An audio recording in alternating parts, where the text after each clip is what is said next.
அவங்க அம்மா பாராட்டுவாங்க, உங்க அக்கா பாராட்டுவாங்க. ரொம்ப சந்தோஷம். நீங்க 2 பேரும். வணக்கம் மக்களே. ஃபைனலா பாத்தீங்கன்னா கமருதனுக்கும் பார்வதிக்கும் ரெட் கார்டு கொடுத்தாச்சு மக்களே. விஜய் சேதுபதி சார் பாத்தீங்கன்னா கிளின்னு கிழிச்சிட்டாரு மக்களே. என்ன பேசினார்னா, இதை பாத்துக்கிட்டு இருந்த உங்க அக்கா அமைதியா இருப்பாங்களா, உங்க அக்கா என்ன நினைப்பாங்க அப்படின்லாம் நீங்க நினைக்கல.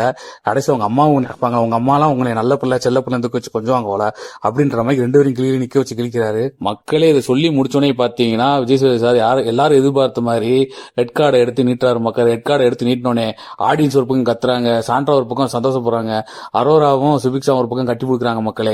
இதை பத்தி நீங்க என்ன நினைக்கிறீங்க மக்களே? இது வரைக்கும் அவங்க பண்ணது கூட ரைட் மக்களே. ஆனா நேத்து நடந்துச்சு வருங்க அந்த கார்க்குள்ள இருக்க டாஸ்க், கடைசி டாஸ்க் அதுல பாத்தீங்கன்னா அவங்க ரொம்ப ஓவரா போயிட்டாங்க மக்களே. இவங்க எத்தி தள்ளி விட்டதுதான் ரொம்ப தப்பு. அதாவது எத்தி தள்ளாங்களா இல்ல கை வச்சு தள்ளாங்களான்னு தெரியல. ஆனா அவங்க வெளியே தள்ளி விட்டு அவங்களுக்கு பிக்ஸ் வந்துருச்சு. பிக்ஸ் வந்தோடனே பாத்தீங்கன்னா அவங்க எல்லாரும் வெளியே வந்துட்டாங்க. சபரியும் அப்புறம் விக்ரம்லாம் வெளியே வினோத்தெல்லாம் வெளியே அவங்களை காப்பாத்துறாங்க. அப்ப கூட அவங்க காரை விட்டு வெளியே வர மனசு இல்லாம உள்ள உட்காந்துட்டு பேசிட்டு இருக்காங்க மக்களே. கடைசி வரைக்கும் பேசிட்டு இருக்காங்க மக்களே. அதான் மக்களே ரொம்ப ஓவரா பண்ண ஆரம்பிச்சிட்டாங்க. ஓகே மக்களே, இதை பத்தி நீங்க என்ன நினைக்கின்றத மறக்காம கமெண்ட்ல சொல்லுங்க மக்களே. இது உங்களுக்கு கொடுத்தது சரியானதையும் சொல்லிருங்க மக்களே. இதோட வீடியோ முடியுது மக்களே. இதை பத்தி நீங்க என்ன நினைக்கிறீங்க மறக்காம கமெண்ட்ல சொல்லுங்க மக்களே. மறக்காம லைக் பண்ணுங்க, ஷேர் பண்ணுங்க, சப்ஸ்கிரைப் பண்ணுங்க.